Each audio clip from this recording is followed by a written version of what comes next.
എൻ്റെ ഭർത്താവിൻ്റെ കണ്ണിൻ്റെ അസുഖമായി സംബന്ധിച്ചിട്ടാണ് ഞാനിവിടെ വരേണ്ടി വന്നത്. അദ്ദേഹത്തിന് ആദ്യം കണ്ണിന് കാഴ്ച കുറവായിട്ട് തോന്നി. അപ്പോൾ ഞങ്ങൾ പല ടെസ്റ്റുകളും നടത്താൻ പല ഹോസ്പിറ്റലുകളിലും പോയി. അവസാനമാണ് മനസ്സിലായത് അതൊരു ക്യാൻസറിൻ്റെ ഭാഗമാണ് എന്ന്. പക്ഷെ ഞങ്ങളോട് പലരും പറഞ്ഞു ഈ കണ്ണിൽ ക്യാൻസർ വന്നാൽ കണ്ണ് പോയത് തന്നെ, കണ്ണെടുത്ത് മാറ്റേണ്ടി വരും, കണ്ണെടുത്ത് മാറ്റിയിട്ട് എന്തെങ്കിലും ചെയ്യാൻ പറ്റുള്ളൂ എന്ന് പറഞ്ഞു. ഞങ്ങളും ആ ഒരു വിചാരത്തിലാണ് ഇവിടെ വന്നത്. ഡോക്ടറുമായിട്ടൊക്കെ കൺസൾട്ട് ചെയ്ത് റേഡിയേഷൻ കൊടുത്തു. അപ്പോൾ ഞങ്ങൾ ട്രീറ്റ്മെൻറ്റ് തുടങ്ങി. ഇപ്പം നല്ല വ്യത്യാസമുണ്ട്. കണ്ണ് സുരക്ഷിതമായിട്ട് അവിടെ ഇരിപ്പുണ്ട്. അസുഖം മാറ്റിയെടുക്കും എന്നുള്ള പ്രതീക്ഷയിൽ തന്നെയാണ് പോകുന്നത്.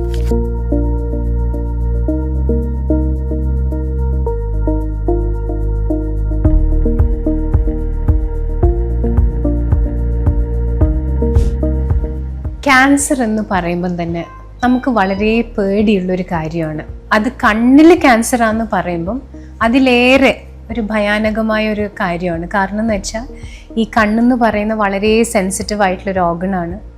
അതിൻ്റെ ഉള്ളിൽ ക്യാൻസർ വന്നു കഴിഞ്ഞാൽ നമുക്ക് ആ കണ്ണ് സേവ് ചെയ്യാൻ പറ്റുമോ, നമുക്ക് കണ്ണിൻ്റെ കാഴ്ച തിരിച്ചു കിട്ടാൻ പറ്റുമോ എന്നൊക്കെയാണ് പേഷ്യൻസ് ചിന്തിക്കുക, നമ്മൾ ഈ പറഞ്ഞ പേഷ്യൻ്റ് പോലെ. അപ്പം ഇപ്പം നമ്മളെ കയ്യിൽ പല ആധുനികമായ പല ടെക്നിക്സും ഉണ്ട്. അതിലൊന്നാണ് ഈ പ്ലാക്ക് ബ്രാക്കിതെറാപ്പി. അങ്ങനെയാണ് ഈ പേഷ്യൻ്റ് നമ്മുടെ അടുത്ത് റെഫർ ചെയ്യപ്പെടുന്നതും ഇവിടെ വരുന്നതും. കേരളത്തിൽ തന്നെ മലബാർ ക്യാൻസർ സെൻറ്ററിൽ മാത്രമേ ഉള്ളൂ ആ റേഡിയോ തെറാപ്പി ടെക്നിക്ക്. അതായത് നമ്മൾ ട്യൂമറിൻ്റെ മേലെ തന്നെ റേഡിയേഷൻ ഡയറക്റ്റായി കൊടുത്ത് ആ കണ്ണ് സേവ് ചെയ്യാനുള്ള ഒരു ടെക്നീക്കാണ്. ഈ പേഷ്യൻ്റ് മാത്രമല്ല, റെറ്റിനോബ്ലാസ്റ്റോമ എന്ന് പറയുന്ന വേറെ കുട്ടികളിൽ വരുന്ന ക്യാൻസറുകളിലും നമ്മൾ ഇതേ തരം ടെക്നീക്ക് യൂസ് ചെയ്തിട്ട് പല കണ്ണുകളും നമുക്ക് രക്ഷിക്കാൻ പറ്റിയിട്ടുണ്ട്, കാഴ്ച പോലും രക്ഷിക്കാൻ പറ്റിയിട്ടുണ്ട്. തീർച്ചയായും ഈ പേഷ്യൻറ്റിന് നമ്മൾ കണ്ണ് സംരക്ഷിച്ചുകൊണ്ട് കൊടുത്ത ചികിത്സയാണ് പ്ലാക്ക് ബ്രാക്കിതെറാപ്പി. എന്താണ് പ്ലാക്ക് ബ്രാക്കിതെറാപ്പി? പ്ലാക്ക് ബ്രാക്കിതെറാപ്പി എന്ന് പറഞ്ഞു കഴിഞ്ഞാൽ ഒരു തരം റേഡിയേഷൻ ചികിത്സയാണ്. അപ്പോൾ നമ്മൾ ആലോചിക്കും, എങ്ങനെ ശരീരത്തിലെ മറ്റു ഭാഗങ്ങളെ ക്യാൻസറിൽ റേഡിയേഷൻ കൊടുക്കുന്ന പോലെ എങ്ങനെ ഇത്രയും ചെറിയ ഓർഗനായ കണ്ണിൽ എങ്ങനെ റേഡിയേഷൻ കൊടുക്കും എന്ന് നമ്മൾ ചിന്തിക്കും. അപ്പോൾ റേഡിയോ ആക്റ്റീവ് മെറ്റീരിയൽ അടങ്ങുന്ന ഒരു ചെറിയ കോയിൻ നമ്മൾ കണ്ണിൻ്റെ അകത്തെ ട്യൂമറിൻ്റെ തൊട്ടു മുകളിലായിട്ട് നമ്മൾ സ്ഥാപിക്കുന്നു. ഇത് ഏത് തരം ക്യാൻസർ ആണോ, റെറ്റിനോബ്ലാസ്റ്റോമ അല്ലെങ്കിൽ കൊറോയിഡൽ മെലനോമ, ഏത് തരം ക്യാൻസർ ആണോ അതിനനുസരിച്ചുള്ള ഡോസ് നമ്മൾ തിട്ടപ്പെടുത്തിയിട്ട് അതിനനുസരിച്ചുള്ള ഒരു 1-2 ദിവസം പേഷ്യൻറ്റിന് ഈ പ്ലാക്ക് നമ്മൾ കണ്ണിനകത്ത് വെക്കുന്നു. അതിനുശേഷം നമ്മൾ ഈ പ്ലാക്ക് റിമൂവ് ചെയ്യുന്നു, പേഷ്യൻ്റ് ചികിത്സ കഴിഞ്ഞ് വീട്ടിലേക്ക് പോകുന്നു. ഇത്രയാണ് പ്ലാക്ക് ബ്രാക്കിതെറാപ്പിയിൽ നമ്മൾ ചെയ്യുന്നത്. പ്ലാക്ക് ബ്രാക്കിതെറാപ്പിനെ പറ്റിയൊക്കെ കേട്ടു നിങ്ങൾ. ഇനിയിപ്പം പലപ്പോഴും നമുക്കൊരു സംശയം ഉണ്ടാവും, ഇത് കണ്ണിന് സുരക്ഷിതമായ ഒരു ട്രീറ്റ്മെൻ്റ് ആണോ എന്ന്.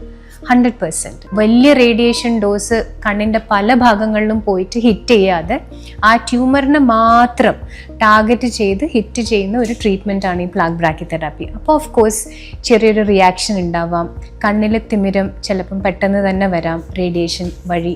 ഇനിയിപ്പോൾ അത് നെർവിൻ്റെ വളരെ ക്ലോസ് ആയിട്ടുള്ള ഒരു ട്യൂമറൊക്കെ ആണെങ്കിൽ നെർവിനും ആ റേഡിയേഷൻ ഡോസ് തട്ടി നെർവിന് ചിലപ്പം ഡാമേജ് ആയിന്ന് വരാം. പക്ഷെ എന്നാലും വലിയൊരു ക്യാൻസർ വന്നു കഴിഞ്ഞ് കണ്ണ് സേവ് ചെയ്യാന്ന് പറ്റുന്നത് തന്നെ വലിയൊരു ഭാഗ്യമുള്ള ഒരു കാര്യമാണ്. പ്ലാക്ക് ബ്രാക്കിതെറാപ്പി കൂടാതെ തന്നെ വേറെ പല അഡ്വാൻസ്ഡ് ആയിട്ടുള്ള ട്രീറ്റ്മെൻറ്റും നമ്മൾ ഈ തരം ട്യൂമറിന് മലബാർ ക്യാൻസർ സെൻറ്ററിൽ നമ്മളെ കയ്യിലുണ്ട്. ഏറ്റവും അഡ്വാൻസ്ഡ് ആയിട്ടുള്ള ഇൻട്രാ ആർട്ടീരിയൽ കീമോതെറാപ്പി എന്ന് പറയും റെറ്റിനോബ്ലാസ്റ്റോമയിൽ.